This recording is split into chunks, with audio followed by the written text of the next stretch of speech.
What's up, everybody? Welcome back to Creative Culture. This is your boy Nehemiah and Ashley. Listen, let me tell y'all something real quick. I'm gonna go on. First of all, I don't know what that was. You're around Lizzie too much. Just kidding. Hey, real quick, man. I want to get on a quick little rant here, so give me a couple, seconds. The enemy's been trying for us not to release this episode. We obviously recorded it on Saturday. Today's Sunday, the day before we released the episode. And before that, we recorded it 4 other times, and for some reason, it just didn't look right. Something was blurry. The audio was jacked. There was always an issue when we were recording this one. And every other episode was perfectly fine. That's the thing. But I came to the realization that the enemy doesn't want us to release this episode because it's about to free some people from lifetime friendships that should have been seasonal friendships, and also release people from toxic friendships. And that's why I feel like it doesn't want to be released. Also because it knows the transparency that I have, and I feel like it's gonna step on toes. Oh yeah. But the toes got to be stepped on in order for there to be healing and to grow. And I'm like, yo, this thing. Look, I just went to CVS and spent $20 on some batteries because our mixer here, it's a Zoom Live Track 6 channel. Yeah, 6 channel. No, I'm sorry, 8 channel. Do not get this. Zoom, you suck. I'm sorry. I gave up a perfectly perfect Rodecaster because we got this, and this thing's just been messing up. First, the cord not even the cord, the inside here of the mixer messed up. The cord import, yeah. The cord import messed up for us to go to AC power, which is your regular outlet. And then the batteries now I don't know what's going on, but we're going to talk about friends today. We're going to talk about it. And you know what? I don't care. It's going to be released in Jesus' name. I got to hear. Friends are those rare people who ask how we are and then wait to hear the answer. You know how like when you go like you say what's up or good morning to somebody, good morning, my mans. Oh, how you doing, brother? It's just like you say it just nonchalantly, just to like, all right, I don't really want to know, but I'm just yeah. But real friends actually wait for the response. Yeah. The definition, if you go to the dictionary or you can just Google it, it says a person who one knows and with who one has a bond of mutual bond. So my first question to you is, what is a friend to you? To me, y'all, you should have saw her. She was getting her I was trying to fix myself because I was thinking in the couch and he was about to ask me a question. I'm like, hold up, let me fix myself real quick. That's how loud you need to be talking, girl. I do talk loud. Right, go ahead. What's a friend of you, shawty? Sorry, the East Coast coming out of me. See, because when I get mad, let me tell you something. When I get mad, East Coast come out. I know you. And the devil about to get swung at. Puerto Rican side, man. The devil about to get swung at because, I ain't gonna go. So go ahead. What is a friend of you, sweetie? A friend to me would be someone that I can hang with, I can vent to, I could get advice from, I can get corrected by. Cause I know like there's a lot of surface leveled friends that they don't want to tell you if you're like wrong. Like they rather just like, oh, I'll pray to God until so you can figure it out, or like they just don't want to tell you because it's just like, I don't know how they're gonna react, or I don't know if it's too personal, or I don't want there to, there's always an excuse of like, hey, you were wrong in this, and yada yada yada. Like people nowadays, I mean, not people, but just the people that the friends that we've had in the past, like since we've been together, like they've always been surface leveled. There were some that were a little like, at times they would get deep, but in general it was just kind of like, how you doing? Oh, that's good. It wasn't really like, no, how you really doing? Yeah, like how can I help you? How can I make you grow? Do you need advice? Do you need help in anything? Like, I don't know. But yeah, that's what I would think a friend is to me. For me, a friend is wow, so many. I would just add on to what you say. Someone you can just, like you said, hang out with. Someone that you can chill with. Someone that you can just vibe out with. Someone that you can catch a vibe with. Someone that you can confide in. Someone that is not afraid to correct what needs to be corrected. And challenge what needs to be challenged. And also maybe sometimes shift your perspective, because sometimes our perspective is not a good perspective. Sometimes a friend can bring a perspective that can change the trajectory of your life. Oh yeah. Because they're not afraid to tell you the truth. They're not afraid to tell you. The second question I had is, why is friends so important? Well, because a friendship would help you grow so you can go to where you need to go. Sometimes a friend can help you go to the destination that God has for your life. Sometimes a friend can push you. Sometimes a friend will pull something out of you that needs to be pulled out. Because sometimes they need to pull it out of you in order for you to get to where you need to get to. Yeah. You know? So I just Googled, like, why are friends important? And it said, friends prevent isolation and loneliness and give you a chance to offer needed companionship. So, I mean, I would have to agree on that. Yeah. 100%. That's worded way better than what I was trying to say in the past. That just so just to not be lonely, not to do life alone, and just, yeah. I feel like sometimes, unfortunately, in the church world, it sucks. Sorry, Trinity texted me something. She said, you about to drop them bars, because you know how I posted the video yesterday being all frustrated about the EP? Yeah. She thought EP like when Red Worship released the EP. Not EP like episode. Miss Trinity, we love you.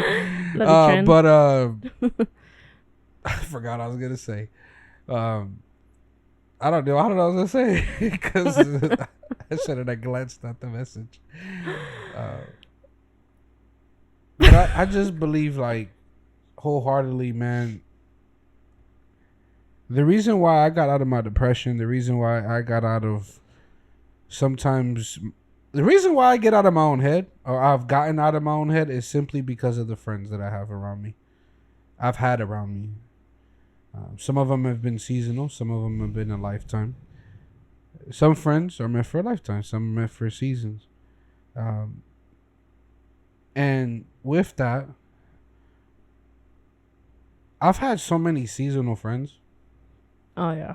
Oh, my goodness. I would say for me, like, that's all I've been experiencing. Yeah. It's just seasonal friends. And I mean, I know you can talk more on, like, a lifetime friend, like how that bond is, because you have that. And I don't. So I don't know how to relate to that. So, yeah. Seasonal friends. Yeah, I got a lifetime friend, man, and Malik. Not afraid to shout your name out, boy, because you know I love you. But last Sunday we were having a conversation about friends, because he was going through something, because he had a guy who, he didn't replace me because I couldn't be replaced. So that's very cocky, but it's true. Malik, you know you couldn't replace me, boy. But his friend was trying to almost like tell him it's either me or him. Not me, but it was a situation. And he was just like, well, this is family. Because sometimes a lifetime friend will no longer just be a friend. They become family members. Yeah. Malik, I don't call him my friend. Call him my brother. Yeah. We ain't blood, but that's the only thing that separates us is blood. But this guy knows me. Yeah. Literally. Like, knows me. Since you were in the 5th grade. I don't have to. Sometimes just my tone of voice. All right, man, what's going on? He don't say it like that, but all right, man, what's going on? See, because he holy and righteous, like, and ratchet. He a holy ratchet friend, you know? He grew up in church like I did, but, you know, we ain't gonna go there. But he can just tell right off the bat when there's something wrong. He can tell right off the bat that I'm not okay. He's not afraid to correct the crap out of me, because he corrects me. Malik is one of those dudes that corrects me, And the thing is, he's not around me, and I'm only telling him my side of the story. And even by me telling him my side of the story, he'll tell me I'm wrong.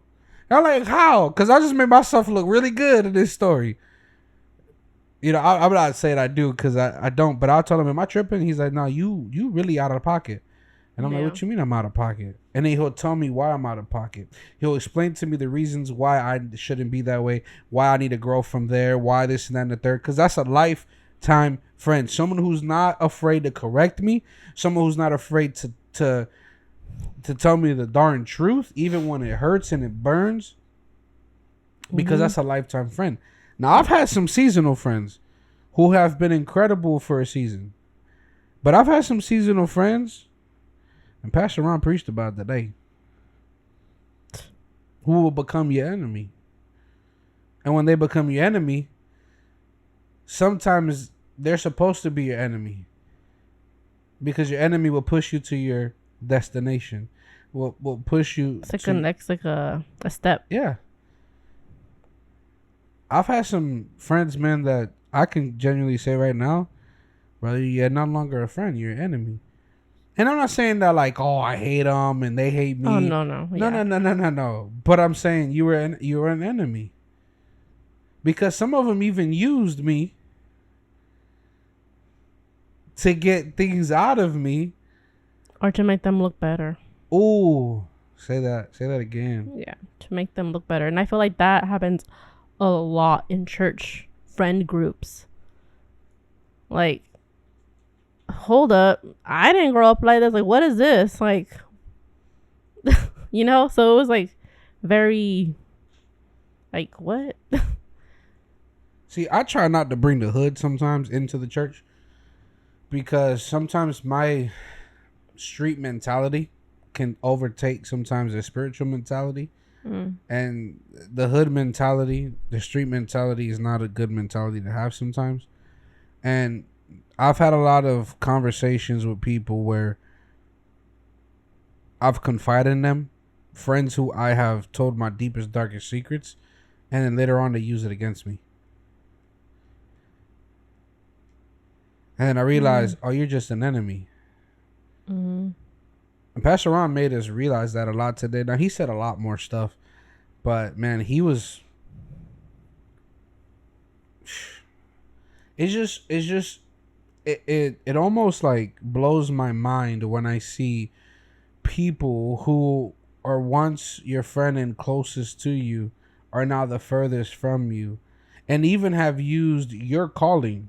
See, that's the thing. Oh, man, I'm gonna say it. Actually, I'm gonna just say it. Sometimes seasonal friends are not seasonal friends. They're seasonal spies. And they try to despise you so they can get what's inside of you, so they can try to be successful off of what's in you.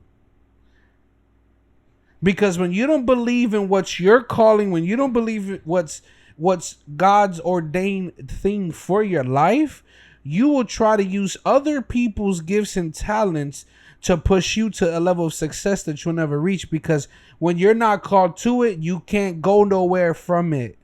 Yeah. I cannot do what Malik does. Malik can grab a pen right now and write me a song in 30 minutes. I don't have that inside of me. If I really want to write a song, it's going to take me a month. And Malik, I can just tell him these 2 words and he's going to rhyme something out of it. Because that's his calling. What am I trying to do? Trying to steal my friends' gifts and talents to become successful off of? Woo! All because this is what the world is teaching now. All because you're more fleshly than spiritual. You listen to more what your flesh wants than what the spirit needs. I only do what God has called me to do. And I don't pass that. I've had some really gifted and talented seasonal friends. I'm talking about incredible singers, incredible musicians, incredible writers, just incredible in general. But I didn't try to live their life because that's their life. All I tried to do was be a light in their life and push them and pull what's the best in them. I can't build something that I don't have the tools to build. Because God didn't hand me those tools. I cannot be a construction worker because I'm not. I don't know how to do that. But I can put up a fire alarm. I can put up a good panel. Yeah. I don't know why I just went on this tangent, but I did. I felt that. I don't know why. Don't try to do something you're not called to. And don't try to bring people into your life that don't align with the calling in you. Seasonal friends are very important. Mm-hmm. I believe sometimes seasonal friends are more important than your lifetime friends. Yeah, because they help you grow. Even in like hard. What are your camera shot, girl? Even in hard situations, like you learn from those, like friendships, because it's like, I forgot. You know. Yeah. Yeah, that's true. You learn. That makes you grow.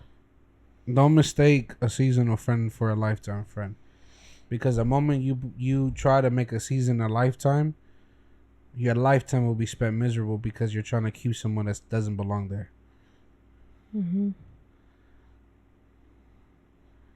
In your perspective, what can you tell me about seasonal friends? Because in reality, you've had nothing but really seasonal friends.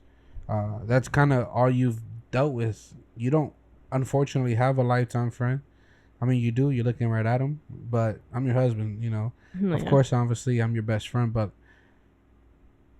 what can you tell me about the good and the bad that you've kind of gone through in your seasonal friendships?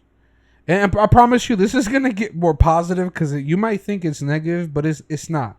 No, it's just what we've experienced. Just bear with us. So, what's the question again?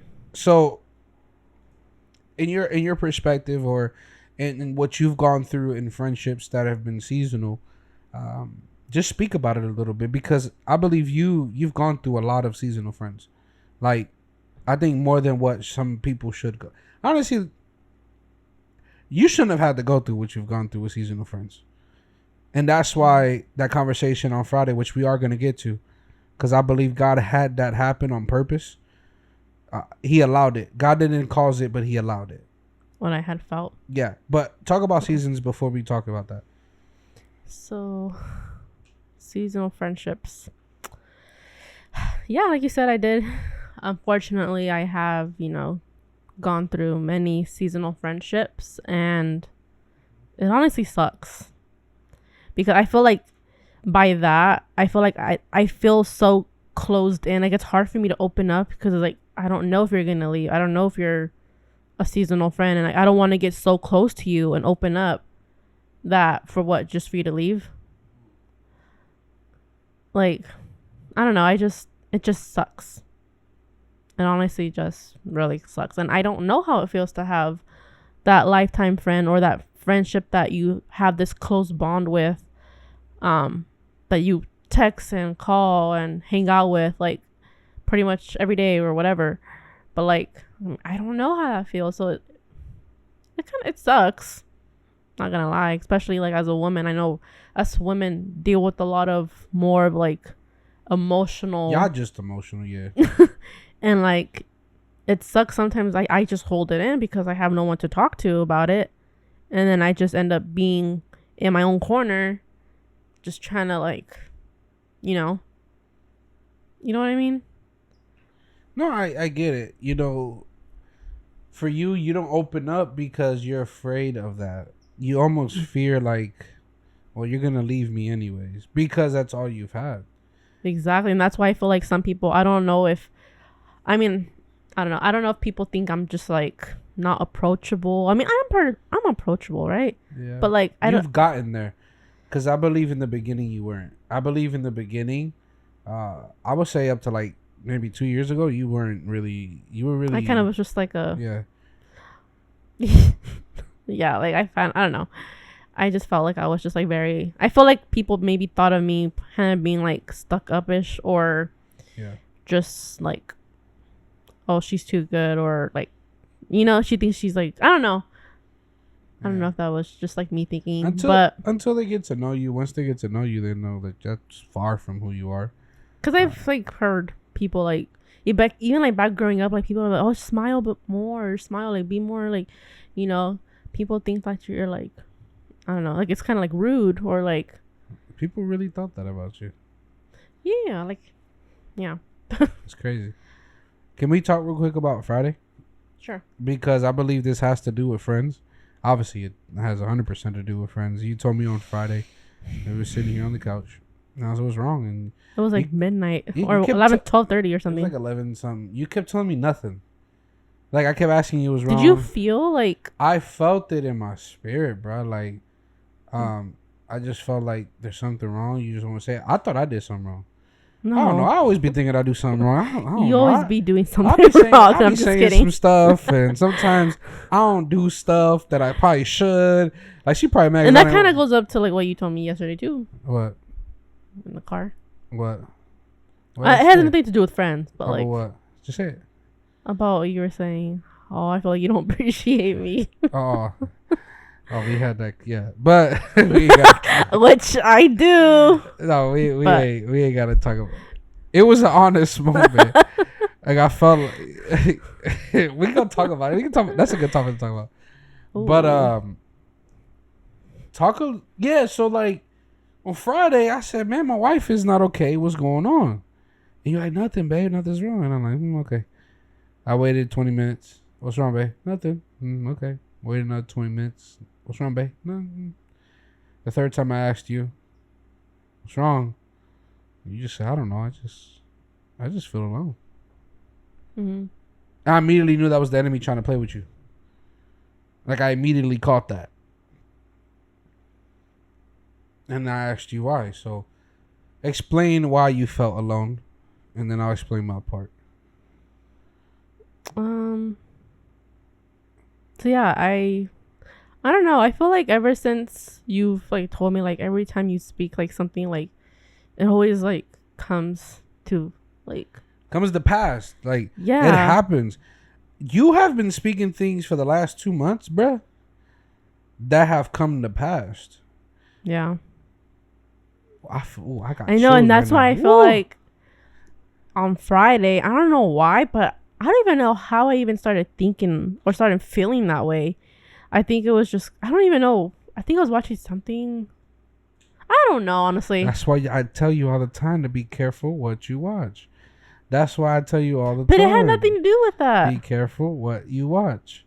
Because what you watch, you become. Because it's literally, your eyes are capturing what your heart is eventually going to feel. I what I was watching. You just heard what I said? Yes. Your eyes will eventually capture. Your eyes are capturing something that your heart's eventually going to receive. Yeah. Go ahead. But I don't know what I was doing that made me think or feel that way. I was just sitting down on the sofa and we were watching something and I just felt this like, man, I don't know. But I just felt so lonely. Like I was thinking, I'm like, man, why do I feel this way? Like right now, like we go to an amazing church. We have amazing people around us that we're starting to build friendships. Yeah. And I was like, man, like, but I still feel lonely. I think it was because, I know why I started feeling that way. It's because I told you I had a dream about certain people, and I've been thinking about someone. Yeah. And I just started thinking about like, man, I missed like their friendship. I missed their like, and I'm like, and everybody else that came with that group. With them. I was just like, man, like I miss hanging out with them. I miss going to someone's house in the backyard, cooking some dinner, and like just doing some silly dances with all of us, just having fun. Yeah. And I was just like, man, I miss that. Like, I don't have those type of friends here. Yet. And, well, yeah, yet. But, and then I was just like, man, like, I really don't have that here. Yeah. And that's how I started feeling like, oh man, like, yeah, we go to all these, like, this amazing church and amazing people around us, but, like, I still don't feel like we have friends. Yeah. That we can do stuff like that with. Yeah. And so that's how I started feeling lonely. And then I started thinking about, like, man, I haven't even seen my family either. Yeah. So I was like, man. Yeah. You said that, and I immediately said, but you're not. Mm-hmm. And you're like, yeah, but nothing. You're not. Like, I had to remind you that you're not alone. I had to remind you. I even said this is the enemy trying to trick your mind, because what we have stepped into, the enemy's afraid of, and he knows that what you have been saying has been coming to pass. So what am I gonna do? I'm gonna now try to trigger your mind. I'm gonna try to put you in this lonely space, and then as I get you into this lonely space, ooh, guess what? Now you can't flow in what you're supposed to flow in. And I immediately said, no, you're not alone. What are you talking about? And you're like, yeah, and you say, yeah, but I don't have any friends. I'm like, yeah, not yet, because we're building that. Mm-hmm. Because for so long we just let people automatically in, and when we let them automatically in, guess what? They left really quickly, and then we're the ones that were left empty. So now God has given us the discernment and given us this almost like I guess the wisdom to deal with friends. How are we going to deal with friends? How are we going to get friends? How are we going to have friends, right? Being wise of what we do. And that's why I believe, like I told you flat out, I don't feel alone. I told you, what are you talking about? Yeah. And I know what you meant, because it's true. Like, let's be honest. Right now, technically, we're building friendships. There's a couple right now that I believe we didn't really get to talk to them today. And I'm like, I'm kind of mad I didn't get to really talk to them today. But we have a couple, I'll just say their names, Eric and Krista, like incredible people. Love them. The first time we actually spoke, bro, it's like, why am I looking in the mirror? Yeah. Almost identical stories, everything. And I'm like, wow, this is like big brother, big sister. It's like friends, but this is like big bro, big sis. They can actually, like, bro, they can help us, you know? And immediately we hit that off, and I'm like, what are you talking about? Like, and I didn't tell you, I haven't told you yet, but like, even at that moment too, I was just like, man, I wonder like if like the people that, you know, like we're doing ministry with, like, you know, the team, like, I wonder if they're just our friends just because we're helping them. So I was thinking, like, I think I'm gonna step down for a little bit. Like, I think I'm gonna like not do anything for like a month. Yeah, and you were gonna do that after we had a conversation with our overseer on Sunday, talking about this is, you know what I'm saying? And that like I was literally thinking, like, I think I'm gonna step down for a little bit and kind of just receive and just kind of like. Bro, you know, I'm about to throw my water bottle at you. No, because I know that's the enemy trying. And I know that I didn't want to tell you because I didn't want you to get more like, but I was thinking that. Thank God you didn't tell me, because I would have slapped you. And the enemy just try to distract you, because I know you're longing for a friendship. There's nothing wrong with me being her husband and being her friend, but I know what you mean. You want someone of the same gender that you can do life with as well, that you can have that friendship, that you can have that bond, that you can go shopping with, maybe cook with, just hang out with, maybe go to the gym with, talk about life with. I understand what you mean. Mm-hmm. Like, I don't have Malik physically here, but he's always a FaceTime call or a phone call away. So I still almost have that, just not in the physical realm yet. And when I said that, I knew that was the enemy trying to distract you because of what we're getting into. And I laid hands on you. It was the first time I ever laid hands on you. I didn't hit her. No. Like, it's been on me the whole time. Oh, bruh. If I did anything, sorry. All right, now put it on your camera now. I'm all trying to bruh, you better blur that out if I did. Nope. Ain't no editing going into this. We just gonna color correct. We gonna color correct this, and that's it. I forgot what I was gonna say now.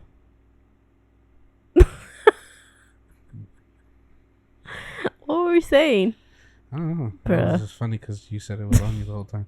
Like, it's on me right now the whole time. But it was a distraction for sure. Oh yeah, that's what I was gonna say. Out of like the 8 years that we're hitting and that we're gonna be together, like, you've never laid your hands on me to pray for me. Yeah, I felt compelled to. I don't know what it. I got chills, bro. I mean, like you've like obviously like prayed with me, you know, yeah, but like not like alone, and you just like. No, I took the authority of this house. Yeah. I was like, no. I laid that hand on you, and I prayed over you for like 5-10 minutes. About 10 minutes. Yeah. And I just prayed because I know the power of prayer. Because the reason why I don't feel alone is because I've been connected with him. I told you, I talk to this man like if I talk to anybody. I talk to Jesus and God like talk to anybody, like legit. Like my daddy says, Israel Houghton, I am a friend of God. But like Israel Houghton says, I am a friend of God. He calls me friend. Yeah. That's the best friend I got. He's a better friend than you. I'm not trying to. No, I don't care. But he a better friend than I anybody. know he is. He's what I strive to be like as a friend. So I laid hands on you because I knew that the enemy was trying to attack your mind. Yeah. And that's the only way he can get into you right now. That's the only way he's going to try to. But we rebuked that already. And I did feel better after you prayed for me. Like, I felt like I can just, like, yeah, you know? You can breathe again. Because I don't know what. It was trying to choke you, bro. It was trying to choke you. Because what we're stepping into. It was trying to take you out because we were stepping. And I know that he knows, like, that's kind of, I wouldn't say that that's like my weakness, but that's just something that I deal with. That's just like me not having friends. Like, I feel lonely in that, you know. Did. Yeah. So I know he tries to get into that. He tried to, yeah. So. All right, let's pivot real quickly here. Let's get to the last part of friendships and then we'll close. But wow, expectations in friendships. I've saw a few reels. I saw like a good 5-6 reels about friends this weekend. Some of them I thought were incredible. Some of them I thought were flat out. There was too many expectations in friendships. There's a difference between expectation and boundaries. You set boundaries in the beginning, but the moment you expect something out of somebody, they're going to fail that expectation. Yeah. You want to have a failure friendship, put some expectations in front of it. But if you want to have a great friendship or start a great friendship, set boundaries in the beginning. Because most of us, and I'm talking about most of us, I'm talking about myself, I have put expectation on people and they have failed me because I put expectations that they didn't even know that they had to try to reach. Yeah. Why am I trying to put an expectation on you when you barely know me? Why am I trying to put an expectation on you if you're my friend? There's only one thing that I expect. I'm going to be honest. There's one thing I do expect is respect. Yeah. And the only reason why is because I give you the respect. And they always say respect is earned, not given. So in order for me, that's probably the only expectation I got. But I do set boundaries.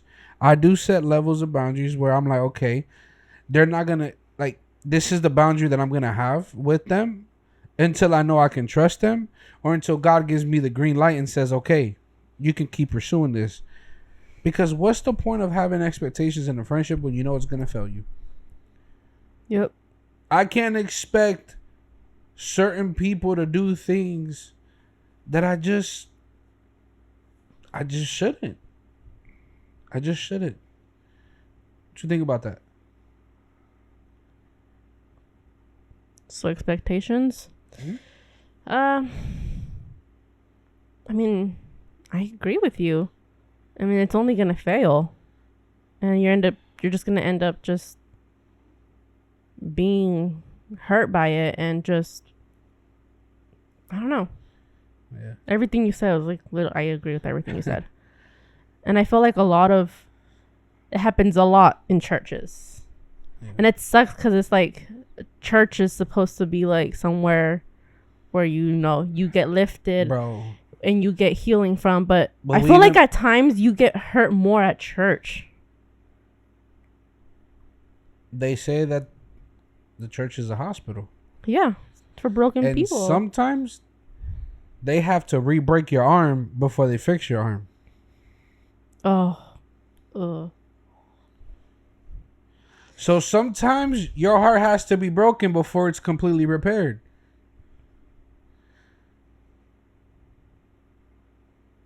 So yeah, church is not going to be perfect. No, of course not. Because we going into surgery every time we go in there. And sometimes surgery, like I said, there's been times where I've heard of surgeries where they've had to re-break a certain part of their body in order to fix it. Doesn't make sense to me. But it makes perfect sense to them because they studied it. Sometimes you have to be broken, re-broken, in order to be completely fully but a lot repaired. of the times the people that are breaking you, like, they don't mean it in that way. They just try to abuse your talent or try to make them look better by your gifts. Of course, and I understand that. Yeah, 100%. There's been plenty of times where I have, and that's why there's a lot of church hurt, because people feel like they're always being used. It sucks. Because the reason why they're being used is because the leader doesn't know how to lead. Stop calling yourself a leader when you don't know how to lead. Show me your home before you show me how you lead. If you can't lead your home correctly, how are you going to lead somebody else? Yep. How are they going to lead others? Like, man, like you said, check how your home is. Will Jesus feel invited and welcomed in your home? Say that. Like, if there's what I'm trying to say, disruption? Yeah. Is that the right word? That's a good word. Or just like a tornado, like, do you think he's gonna feel welcomed? If there's clutter and like, Jesus can't even sit. I mean, it says it in, man. Like, what makes you think by your house or your home being that way? Like, how can you help his home, the church? Ooh. I mean, it starts at your home first, your ministry. How are you going to be a great friend if you can't be a great friend to your spouse? How are you going to try to be a friend to someone else when you can't be a friend to the one you lay next to? Yep. And I don't understand that, man. Like, I mean, I get it. You can have some disagreements, and there's some days where you just bug me, and I don't, want to be near you. I do. But, like, at the end of the day, like, I love you, and I can't do life without you. Mm-hmm. So why am I gonna, like, disrespect you and just not honor you? There's a lot of lack of honor in friendships. There's a lot of lack of honor in marriages. There's a lot of lack of honor in this world. I'm led to believe that most people are led right now more by this thing right here. They're more led by this phone than led by the Spirit. I deleted the Bible app on my phone because I got a Bible. Mm-hmm. And you know what? I have tried plenty of times to read my Bible on here, but distractions come. You see that notification. You want to, just like it happened when I'm with Trinity. With Trinity, But you have to, man. You have to be a great friend at home in order for even you to be a great friend out there. Even if you don't have no friend, be a great friend of yourself. Yeah. And I feel like that can resolve the church hurt, because it's like resolve a lot of stuff, and that's how it's just. It can resolve a lot of lack of friendships, yes. Lack of honor in friendships, lack of respect and loyalty in friendships. You'll understand what a seasonal friend is. You understand what a lifetime friend is. You understand what man, you'll understand it all. Yeah, that's what I'm saying. Like, it goes in full circle. All of it. It starts at home. You got to be a great friend at your house. Yeah. Do life with the person that you're destined to be with. Do it with your spouse. I practice being a friend with you. If I could be a great friend to you, well, then I can be a great friend to other people. I love how, like, it was a few weeks back, Lizzie, and we'll kind of wrap it up here. Lizzie was, you had went to go get coffee with Lizzie or whatever. And y'all were just having a conversation. And I guess you had said some stuff about me. And it was that Sunday, but that Friday, we had went to the church, and Lizzie was, I forgot what we were talking about, and Lizzie was like, man, I actually talked really highly of you. She's like, she really was like, she was bragging on you in a sense. And to me, it humbled me because I'm like, oh, shoot. My wife is saying stuff about me. It's not a bad thing. Obviously, it wasn't bad, but you're saying stuff about me, which means I'm not trying to live to this because you don't put no expectation on me. But I'm like, I have to be a respectful, loving, caring, honorable husband because when I do that, it reflects off my wife. What did Pastor Ron say today?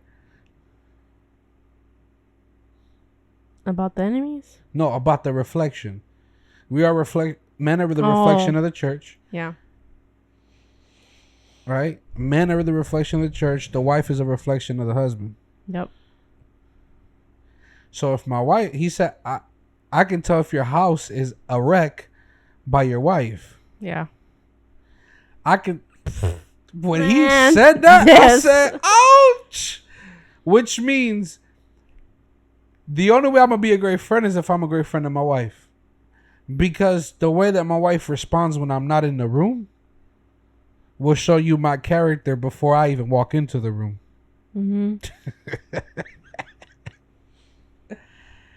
Oh, we got to end it here because if not, we're going to keep going. Because when he said that, I said, my God, our pastor is trying to punch.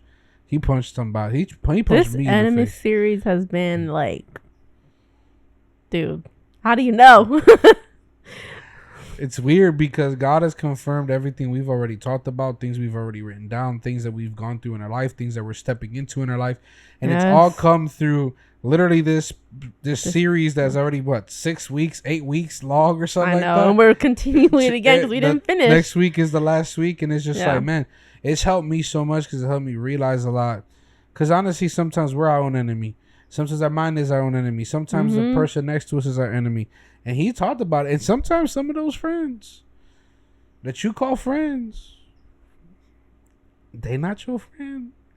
They your enemy. Yep. Man, listen. Y'all need to go to Redemption. You need to go to Ron Carpenter on YouTube and go to the Enemy series and listen to all 25, 65 sermons on it. It was just incredible. But you got any last words here to say? No, I mean, just be a good friend if you already have like that friend group. Like, be there for them, check up on them, and like how you said in the beginning, like, listen to them. Yeah. What about you? Just be a good friend. Yeah. Just be a good friend. Be a reflection of what God is. He's the ultimate friend. Yeah. Jesus has showed us what a real friend is. He had 12 disciples. Go look at that. It's a strong bond that he had with them. He was with 3 all the time.